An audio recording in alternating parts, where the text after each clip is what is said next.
Livro de Jeremias, capítulo 12, versículo 1.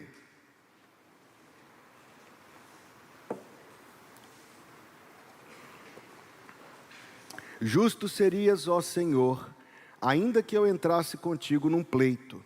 Contudo, falarei contigo dos teus juízos. Por que prospera o caminho dos ímpios, e vivem em paz todos os que procedem aleivosamente? Plantaste-os, e eles se enraizaram, crescem, dão também fruto. Chegado estás à sua boca, porém longe de suas entranhas. Mas tu, ó Senhor, me conheces, tu me vês e provas o meu coração para contigo. Arranca-os como as ovelhas para o matadouro e dedica-os para o dia da matança. Até quando lamentará a terra e se secará a erva de todo o campo? Pela maldade dos que habitam nela perecem os animais e as aves, porquanto dizem: ele não verá o nosso fim. Resposta de Deus a Jeremias: se te fatigas correndo com os homens que vão a pé, como poderás competir com os cavalos? Se tão somente numa terra de paz estás confiado, como farás na enchente do Jordão? Porque até os teus irmãos e a casa de teu pai, eles próprios procedem deslealmente contigo. Eles mesmos clamam após ti em altas vozes. Não te fies neles, ainda que te digam coisas boas. A igreja diz: amém. Irmãos, eu preguei uma mensagem nesse texto em 2021, num culto de quarta-feira. Enquanto eu orava desde a segunda sobre que mensagem trazer esta noite, pedindo a orientação do Senhor, veio me pregar novamente nesse texto, porque eu acho esta mensagem uma mensagem tão profunda e tão interessante, e que nos coloca numa posição de verdadeiramente fazer uma reflexão sobre os planos de Deus e sobre a forma como nós nos posicionamos diariamente perante a face de Deus. Você acabou de testemunhar aqui o registro do versículo 1 a 4, de alguns questionamentos que Jeremias estava fazendo contra a forma como Deus governa e conduz o mundo. Ele começou no versículo 1 dizendo: Senhor, tu serias justo ainda que eu te questionasse, contudo questionarei. E ele faz para Deus algumas perguntas que estavam lá no profundo do coração dele. Ele fala: como é possível que isso seja correto? Como é possível que isso seja justo? Eu não entrarei no mérito da dúvida dele, até porque eu já tratei disso em algumas outras mensagens.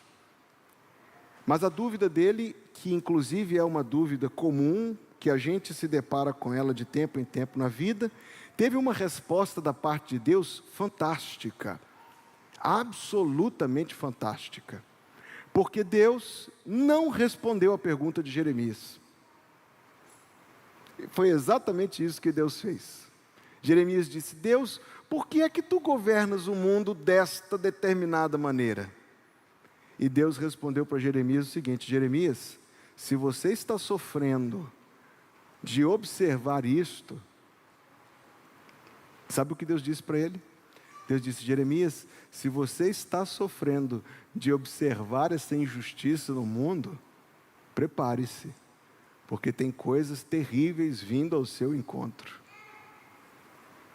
É dessa maneira que eu traduzo a resposta que Deus deu para Jeremias.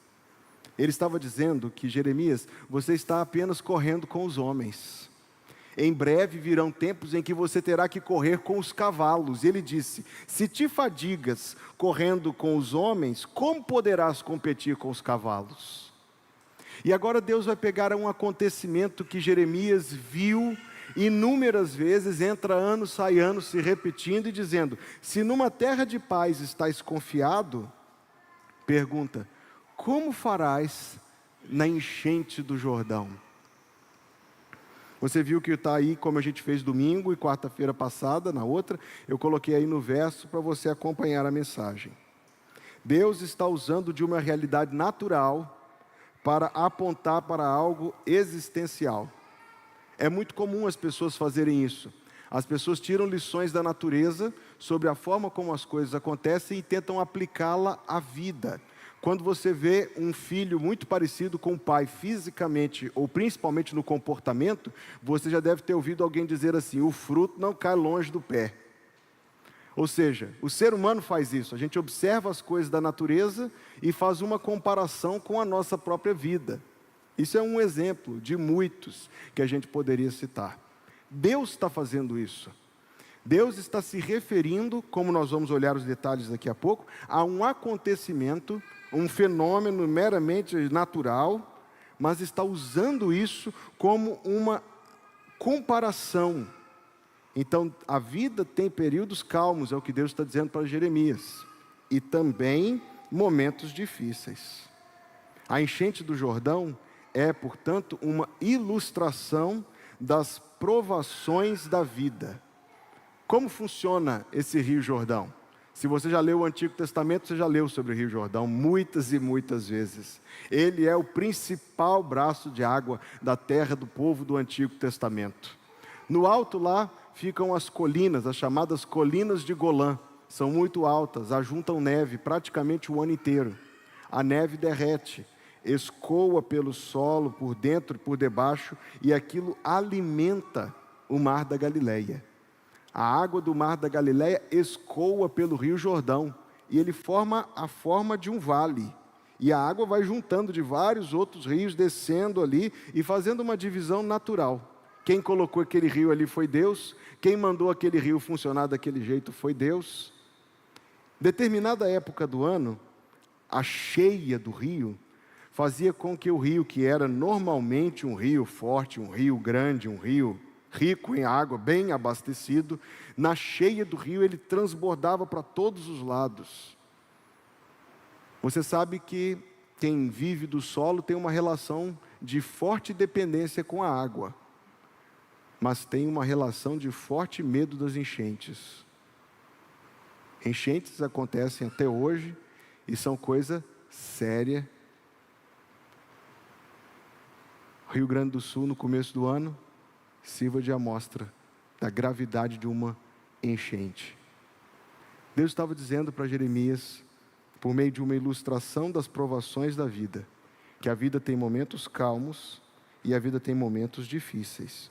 E os momentos difíceis são como a enchente do Jordão. Como eu digo aí no resumo que você recebeu, tem outros 3 textos do Antigo Testamento que falam sobre a enchente do Jordão, em diálogo com esse texto que nós acabamos de ler, para que a gente possa refletir exatamente sobre esses períodos difíceis da vida. Eu tenho uma notícia para você. Se você não está passando por um período difícil da vida, você acabou de sair de um, ou não faz muito tempo saiu de um, e você esteja preparado. Não sou agorento aqui não, o próximo está vindo ao seu encontro.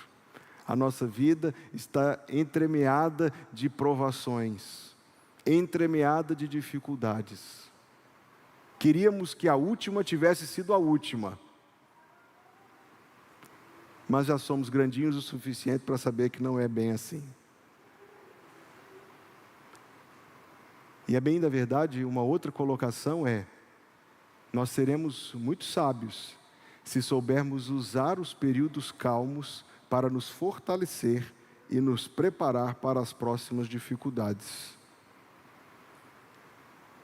Número 1, os leões atacam na enchente do Jordão. Os leões atacam na enchente do Jordão. Veja esses versículos que são do próprio profeta Jeremias, que é o 49:19. Ele está se referindo às nações inimigas de Israel, aquelas nações que iriam atacar e invadir e destruir o reino. Eis que ele, como leão, subirá da enchente do Jordão contra a morada do forte. E no capítulo 50, versículo 44, ele diz as mesmas palavras: eis que ele, como leão, subirá da enchente do Jordão contra a morada do forte. Funcionava mais ou menos assim: quando havia enchente e o rio transbordava por todas as ribanceiras, a mata alta era um lugar onde os leões ferozes normalmente ficavam escondidos. É muito natural. Imagine-se sendo um leão. Onde você vai ficar esperando o seu almoço, a sua janta, o delivery? Você vai ficar exatamente onde tem água, onde vêm as outras criaturas para beberem água. É claro que escondido, na hora que a criatura vem para beber água, você ora, agradece a Deus o seu almoço. Porém, quando havia enchente, o leão era deslocado da ribanceira. O leão tinha que se espalhar, desalojado. Normalmente eles entravam nas cidades próximas, atacavam pessoas. Jeremias viu isso acontecer, ouvia notícias disso acontecendo, e Deus usou isto como uma figura por meio do profeta para representar algo muito maior do que este acontecimento. A Bíblia diz que o inimigo de nossas almas é como um leão que ruge, procurando a quem possa devorar. Mas eu coloquei o texto aí no seu resumo, mas eu queria que você abrisse a Bíblia, porque uma vez que no resumo eu cito apenas os versículos exatos, a gente se beneficiará de dar uma olhadinha no contexto. 1 de Pedro, por favor, capítulo 5.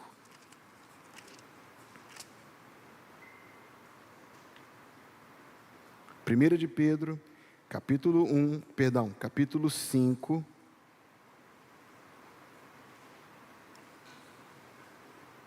versículo 6.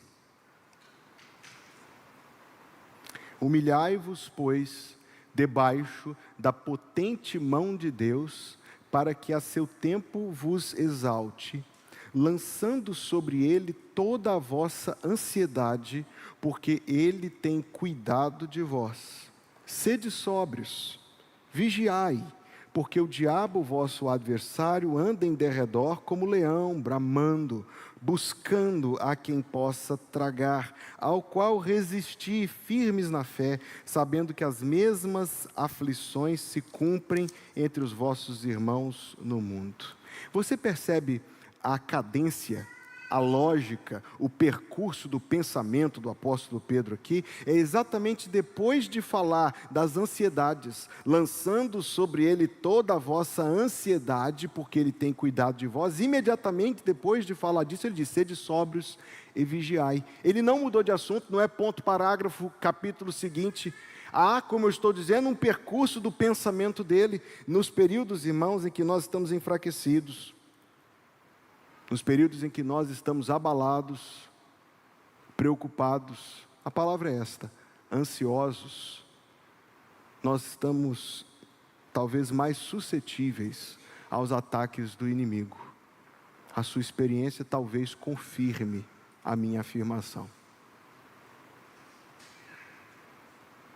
Quando nós estamos passando pelas enchentes, para voltar à figura de Jeremias, a qual eu quero me prender ao longo dessa mensagem, quando nós estamos passando por esses períodos, é que da mesma maneira que os leões naturalmente se espalhavam das margens do rio, o inimigo, esse leão que ruge, vem contra nós. O inimigo é conhecedor de que um dos períodos mais certos para nos atacar de maneira mais eficaz, com maior chance de êxito, são os dias difíceis. Eu não estou dizendo que o inimigo só nos ataca nos dias difíceis. Nos dias bons, ele nos ataca com outras coisas: vanglória, egoísmo, bebedice, glutonaria, promiscuidade, no caso de muitos. Ele sabe usar. Porém, nos dias maus, nas provações da vida, ele tem flechas próprias para esses dias e nunca sai desarmado. Ele tem flechas próprias para esses dias. São dias em que você pode ser tentado a duvidar do Senhor, duvidar da fidelidade de Deus, duvidar das promessas de Deus. Eu meditava na forma como a palavra de Deus, às vezes, diz exatamente aquilo que a gente está pensando. Por meio do profeta Malaquias, por exemplo, Deus diz assim: eu vos tenho amado, mas vós dizeis, em que nos amais? Ou seja, o profeta disse exatamente o que as pessoas estavam pensando. Mas agora deixe isso de lado e preste atenção no que as pessoas estavam dizendo dentro do seu próprio coração. Deus dizendo para elas: eu vos tenho amado. E o povo perguntando: em que nos tens amado? Não são poucos, irmãos, que nas dificuldades da vida chegam a duvidar do amor de Deus por nós, do seu cuidado nas nossas vidas, da sua fidelidade, das suas promessas. Com que frequência nas dificuldades da vida as pessoas se ressentem, se amarguram, murmuram, alguns chegam ao ponto de blasfemar, abandonar as coisas de Deus, virar as costas. Eu estou afirmando que na enchente do Jordão, uma ilustração dos períodos difíceis da vida, os leões atacam. Quando nós estamos passando por essas dificuldades tão frequentes, infelizmente tão comuns, nós devemos nos munir desta orientação: sede sóbrios e vigiai, porque o diabo, vosso adversário, anda em derredor como leão bramando, buscando a quem possa tragar. O que nos diz o texto em seguida? Ao qual resisti, firmes na fé, sabendo que as mesmas aflições se cumprem em vossos irmãos no mundo todo. Vigiai, diz o texto, sede sóbrios, resisti, firmes na fé. O que me leva à segunda colocação: os valentes enfrentam a enchente do Jordão. Os valentes enfrentam a enchente do Jordão. O outro texto do Antigo Testamento, onde esse acontecimento é feito referência, está lá no primeiro livro das Crônicas, capítulo 12. Eu coloquei aí no resumo da mensagem. Preste atenção, precisamos de um pouco de contexto para poder absorver o que esse texto nos diz. Estes, dos filhos de Gade, foram capitães do exército. O menor tinha encargo de 100 homens e o maior de 1000. Estes são os que passaram o Jordão no primeiro mês, quando ele transbordava por todas as suas ribanceiras, e fizeram fugir a todos os dos vales, do oriente ao ocidente. O feito foi tão grande, atravessar o Jordão na enchente foi algo tão notável, que Deus fez registrar. Primeira coisa que eu penso quando eu leio isto: não foi um acontecimento que passou despercebido, está registrado para sempre no livro de Deus. Agora, para que a gente se aproprie do texto, o contexto nos diz que estes homens estavam indo ao auxílio do rei Davi, num período de grande aflição, e para irem ao encontro dele, contornar, subir a margem do rio, até lá em cima no mar da Galileia, ou embaixo no Mar Morto, faria com que eles chegassem tarde demais. Valentemente, corajosamente, eles atravessaram o rio. Claro que nós não estamos falando de uma tarefa pequena. Você já foi carregado por correnteza na vida? Já foi arrastado por correnteza na vida? Eles atravessaram o rio para poderem prestar auxílio a Davi num momento de necessidade. Seria agora muito fácil eu direcionar equivocadamente esse ponto da mensagem para dizer assim, que as crises da vida requerem de nós força, coragem. Seria fácil eu equivocar aí. Mas por quê? Por causa deste versículo de Provérbios que eu coloquei aí. Este versículo foi um versículo que durante muito tempo ele me fez ficar com muitas interrogações na cabeça. Eu lembro de ouvir meu pastor citar este versículo nas suas pregações e não entender mesmo.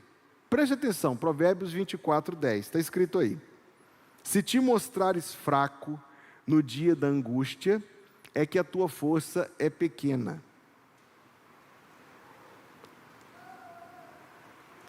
Eu olhava para esse versículo e pensava assim, e o que esse versículo está querendo me dizer? Ele está me dizendo, se está fraco, está fraco. Eu falei, é óbvio. Veja, se te mostrares fraco no dia da angústia, é porque a tua força é pequena. Ótimo, como é que eu saio dessa?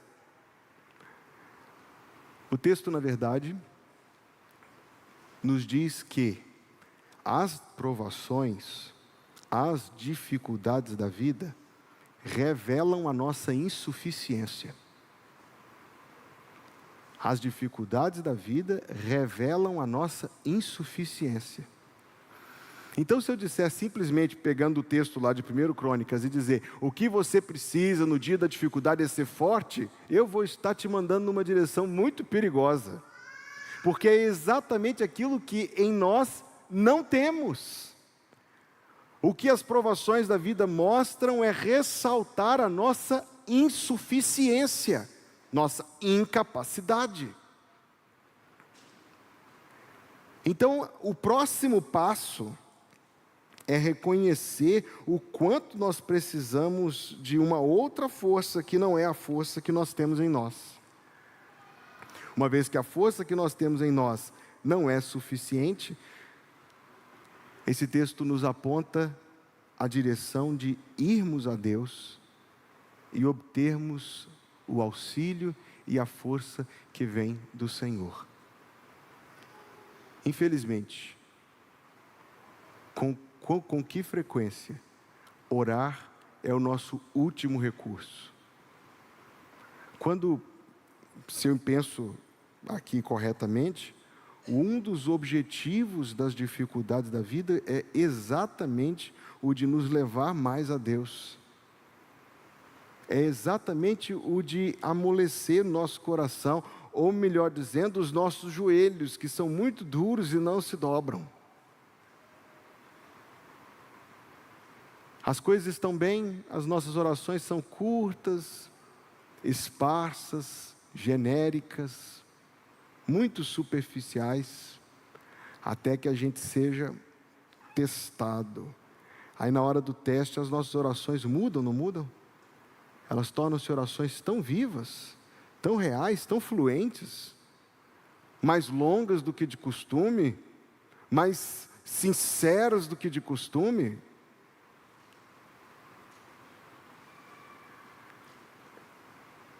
Nessas provações da vida, irmãos, sozinhos nós não conseguimos. Quando eu digo que valentes encaram, enfrentam a enchente do Jordão, não estou dizendo que a enfrentamos sozinhos.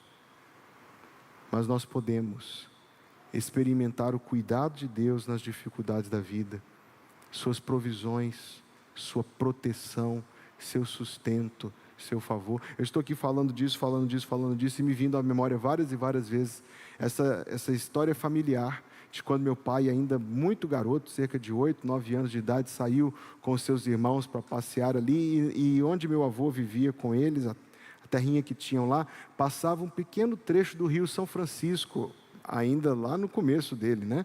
Passa um pequeno trecho do rio São Francisco, e meu pai, com 8, 9 anos de idade, caiu no rio São Francisco. Que coisa terrível, terrível. A correnteza o levando, ele não conseguia sair do outro lado.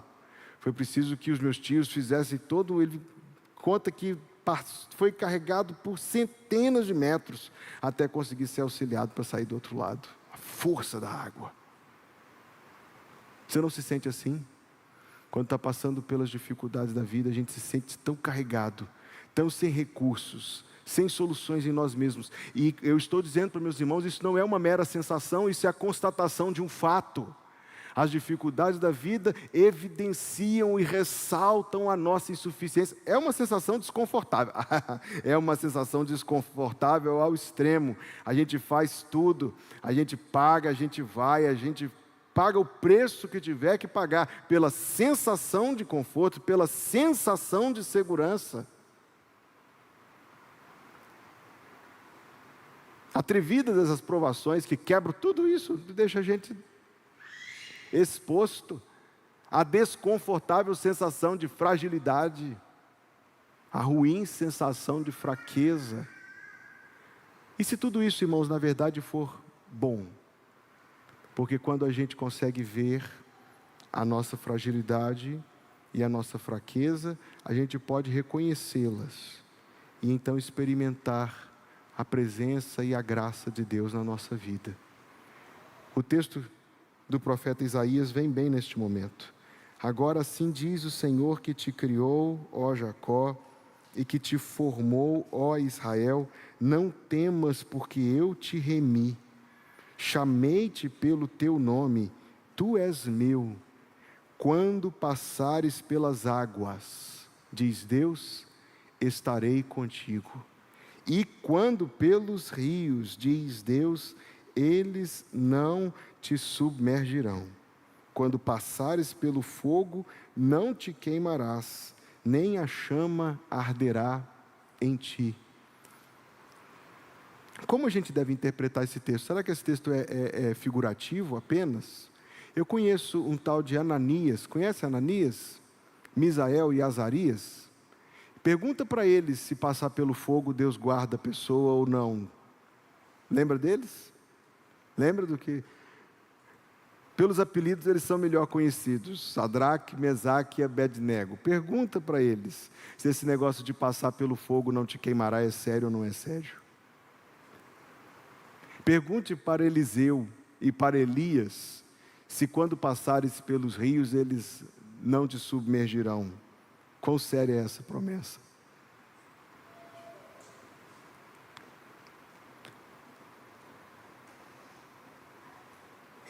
Se soubéssemos quão fortes são as mãos que nos protegem, se soubéssemos quão fortes são as mãos que nos protegem, quanta liberdade nós teríamos dos medos e dos temores. Se soubéssemos quão fortes são as mãos que nos protegem.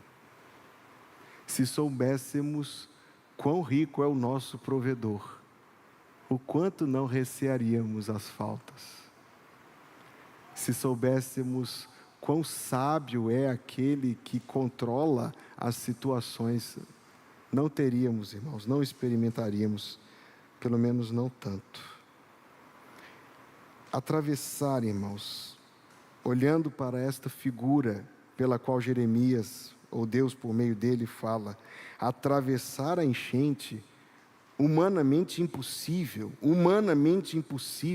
é crer nas promessas de Deus e provar e ver que o Senhor é bom. Provar e ver que o Senhor é bom. Mais um detalhe ainda, antes de passarmos para o próximo ponto. É que esses que atravessaram o Jordão em 1 Crônicas, eu preciso ressaltar isto. Eles estavam ao lado de Davi. Eles estavam indo ao encontro de Davi.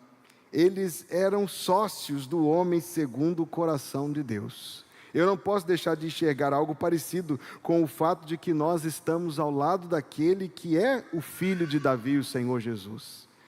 Então, se eles foram protegidos, se eles foram guardados e abençoados por Deus, preste atenção, esse texto, os séculos passaram, anos e anos de gente copiando os manuscritos para que a Bíblia chegasse até nós, e por cada copista, por cada escriba, passou a tarefa de registrar novamente e para a próxima geração, e por mais décadas e séculos, o fato de que naquele dia, esses homens atravessaram. Foi um grande feito. Quando nós sustentamos nossa fé e nossa lealdade ao Senhor em períodos difíceis, isto também se torna um testemunho para a glória do nosso Deus. Para a glória do nosso Deus. Nunca conheceu alguém passando por uma situação tão difícil que você mesmo chegou a se perguntar: como é que ele está dando conta? Como é que ela está suportando esse fardo? Me vem à memória aquele pastor com dores no corpo inteiro. Ele era alérgico à maioria dos analgésicos, a enfermidade já tinha tomado seu corpo, ele sentia dores tremendas. Mas com quanto limitado e com quanto a sua ausência seria perfeitamente compreensível, ele sentia muitas e muitas e muitas dores. mas ele tinha grande prazer em estar sempre na igreja. Ele já não pregava mais, ele já não conduzia as atividades, mas ele estava na igreja. Ele estava na igreja, e a sua presença, até o seu esforço para se levantar na hora de cantar, era algo que servia de ensinamento para muitos. Servia de ensinamento para muitos. E serve. Falando livremente aqui, eu me lembro daquele pastor, não mencionarei o seu nome, mas igualmente enfermo, em condição terrível, e até os últimos domingos antes de sua vida findar, ele ia, a igreja fez uma rampa, ele subiu ao púlpito de cadeira de rodas, mas pregava a palavra de Deus. Essa força não está em nós, irmãos. Nossa força é fraca. Nossa força é fraca. Mas a palavra nos diz para nos fortalecermos no Senhor. Efésios 6:10. Fortalecei-vos no Senhor e na força do seu poder. É assim que a gente atravessa os períodos difíceis da nossa existência. A terceira colocação que eu farei, ligada a mais uma referência a esse acontecimento natural na página do Antigo Testamento, é que Deus é o Senhor das águas do Jordão. Deus é o Senhor das enchentes do Jordão. Quando eu abro a minha Bíblia no livro de Josué, capítulo 3, é muito importante notar isto. E os que levavam a arca chegaram ao Jordão, e os seus pés se molharam na beira das águas, porque o Jordão transbordava sobre todas as suas ribanceiras no dia da ceifa, ou seja, foi no período de enchente. Pararam-se as águas que vinham de cima. Que milagre extraordinário! Levantaram-se num montão muito longe da cidade de Adão, que está ao lado de Zaretã, e as que desciam ao mar das Campinas, que é o mar salgado, foram de todos separadas. Então passou o povo em frente a Jericó. Você se lembrava desse milagre? Quando o povo estava para entrar na terra prometida, Deus fez aquilo que tinha feito quando eles saíram do Egito. Quando saíram do Egito, Deus abriu o Mar Morto. O Mar Vermelho, obrigado. Se você pensou tão alto que eu escutei. Deus abriu o Mar Vermelho. Quando estavam para entrar na terra de Canaã, Deus repetiu este grande feito e abriu o rio Jordão. Mas note em que época isto aconteceu. Aconteceu quando o rio transbordava sobre todas as suas ribanceiras no dia da ceifa. O mesmo período que une esses três textos no qual nós estamos meditando essa noite.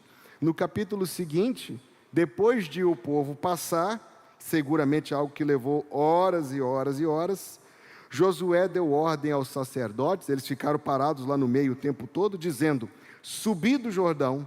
E aconteceu que, como os sacerdotes que levavam a arca da aliança do Senhor subiram do meio do Jordão, e as plantas dos pés, Josué foi muito detalhista, as plantas dos pés dos sacerdotes se puseram em seco, as águas do Jordão se retornaram ao seu lugar e corriam como antes, sobre todas as suas ribanceiras.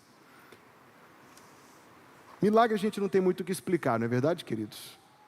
Eu acredito que todos vocês estejam muito familiarizados com as várias explicações de incrédulos sobre os fenômenos relacionados, por exemplo, ao Mar Vermelho. Foi uma baixa do mar, foi o recuo de um tsunami. Pode ter sido, talvez tenha sido o mecanismo que Deus quis usar para poder fazer o seu milagre, independente disto. A ideia da baixa do mar é sensacional, porque você se pergunta depois como foi que os egípcios morreram no mar baixo. A evidência para nós dela nos apropriarmos é a de que Deus tem um tremendo controle sobre estas coisas. Deus tem o controle dos acontecimentos naturais e Deus tem um controle igual, poderoso, sobre as situações com as quais nós nos deparamos. É tão importante a gente se lembrar disto, porque nós enfrentamos as dificuldades da vida, sejam elas quais forem, muitas vezes nos esquecendo disso. Para ser mais exato, aos meus irmãos, as perguntas que nós deveríamos nos fazer são outras. Nós nos perguntamos qual é a saída mais rápida, qual é a porta que nos tira disso mais rapidamente, ou como é que nós vamos, melhor, como é que Deus vai nos tirar dessa? Jeremias fazia perguntas de um quilate parecido, e Deus disse para Jeremias: se prepare. De certo que a pergunta que a gente deveria fazer a nós mesmos, diante de qualquer dificuldade, provação, injustiça, enfermidade, Jeremias passou por essas coisas, passou por experiências terríveis, diga-se. É como nós permaneceremos fiéis a Deus enquanto atravessamos essa. Essa é a única pergunta que a gente tem que se fazer. Como permaneceremos fiéis a Deus enquanto estamos passando por essas dificuldades? É a única pergunta que a gente precisa se fazer. Ele prometeu, Ele cumpre, porque Ele é um Deus poderoso que tem poder sobre as águas do Jordão. Quando o leão atacar, nós podemos clamar e ver que nós não temos condições de vencer o leão. Eu falei do leão que sobe, o leão que ruge, que procura. Você seria ousado o suficiente de tentar enfrentar esse velho inimigo sozinho? Você seria ousado o suficiente de tentar enfrentar Satanás sozinho?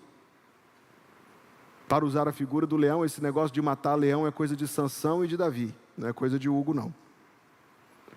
Mas tem alguém que vence muito mais poderosamente: Jesus. Quando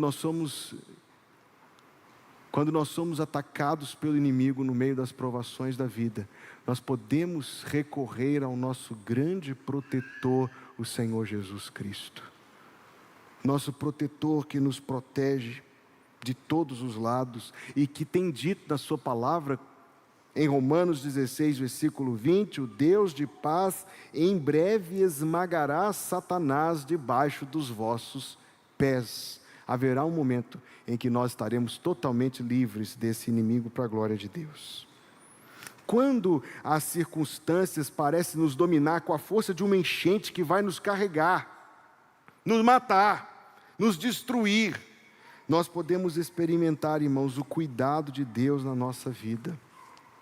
Sendo que, enquanto eu estava preparando a mensagem, estudando esse texto, meditando nessas coisas, eu me lembrei de um hino, sempre, né? Eu me lembrei de um hino que fala nos seguintes termos: e chegando ao fim da estrada, o Jordão eu vou passar. O autor do hino usou deste fenômeno natural, como o texto bíblico usa, para se referir à maior provação de todas. Você sabe do que eu estou falando? A hora da morte. Para se referir à maior provação de todas, a hora da morte. E dizendo: e chegando ao fim da estrada, o Jordão eu vou passar. Para usar um dos hinos que nós cantamos hoje, eu acho que muitos de nós vamos entrar pelas portas do paraíso dizendo: Mestre, chegou a bonança, em paz eis o céu e o mar.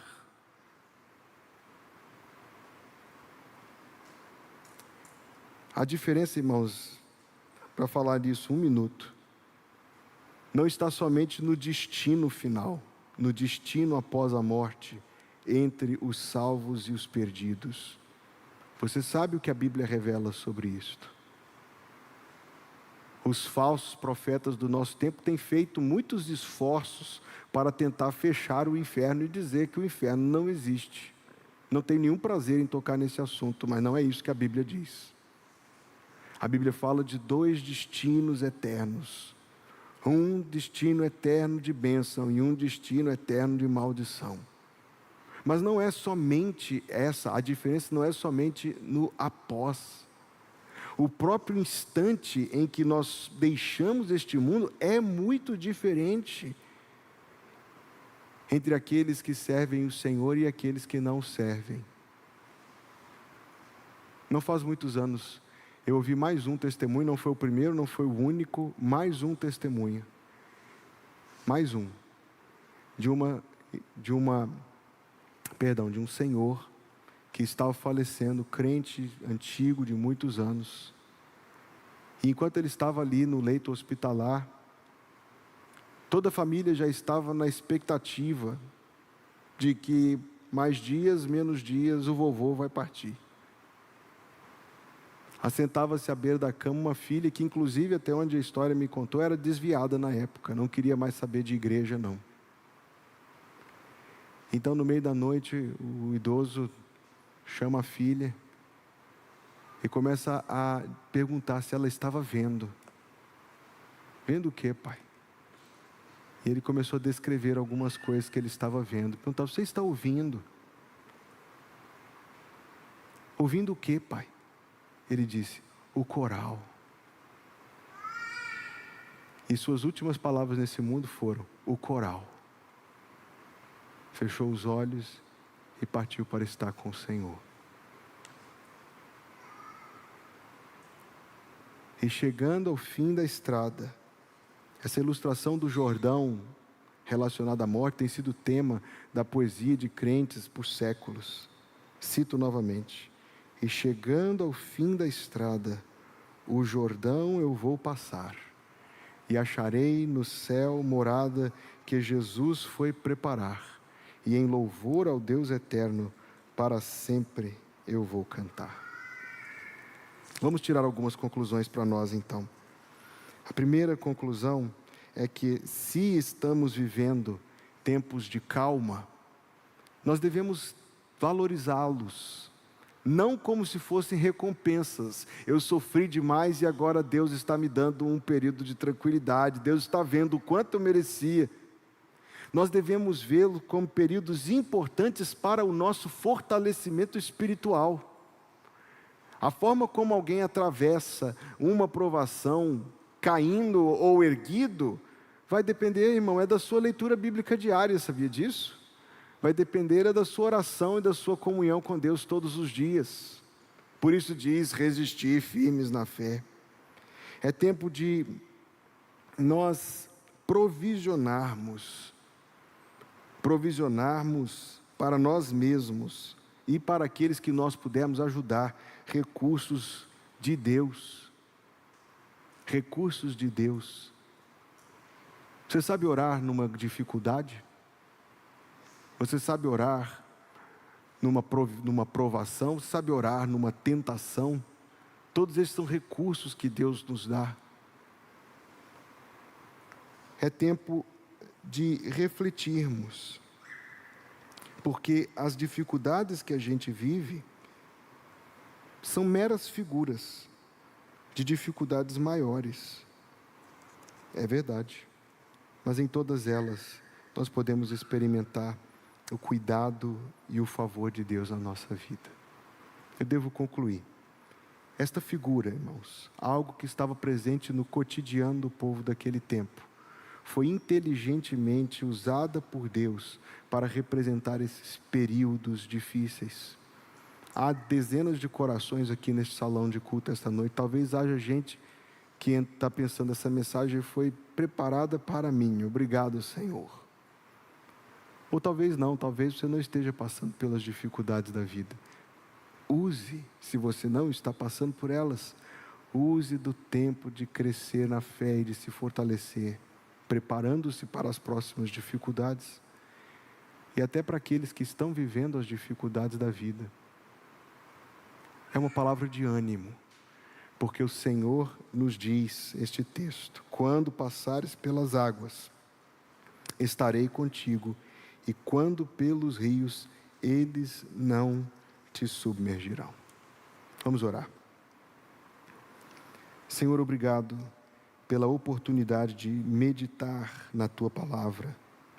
E obrigado, Senhor, pelo Teu grande amor por nós, a ponto de nos prover orientações, inclusive para esses períodos difíceis. Eu oro, Senhor, porque talvez alguns dos meus irmãos estejam passando por dificuldades, e peço, Deus, que a Tua boa mão seja com eles para fortalecer. Talvez haja alguém, Deus, inquieto diante da necessidade de alguma provisão, e eu peço que o Senhor queira bondosa e misericordiosamente prover em Cristo Jesus. Quero Te dar graças, Senhor, porque mesmo quando nós estamos passando pelo olho do furacão, o Senhor não nos deixa, nem nos abandona. Quanto conforto isso traz para o nosso coração. Quero agradecer a Ti, Senhor, por este culto, esse tempo especial que o Senhor preparou para nós esta noite, pela Tua presença conosco, Senhor, pela companhia dos irmãos, e pedir que o Senhor nos guarde, ó Deus, a cada dia, nos dias calmos e nos dias difíceis, que nós possamos saber, reconhecer e sentir a Tua presença conosco, quando formos postos à prova, que o Senhor nos dê graça para sermos achados fiéis, Deus, e aprovados por Ti, Senhor, em meio às dificuldades. Que o Senhor te abençoe e te guarde. Que o Senhor faça resplandecer o seu rosto sobre ti e tenha misericórdia de ti. Que o Senhor sobre ti levante o seu rosto e te dê a paz. Em nome de Jesus, e dizemos amém. Amém.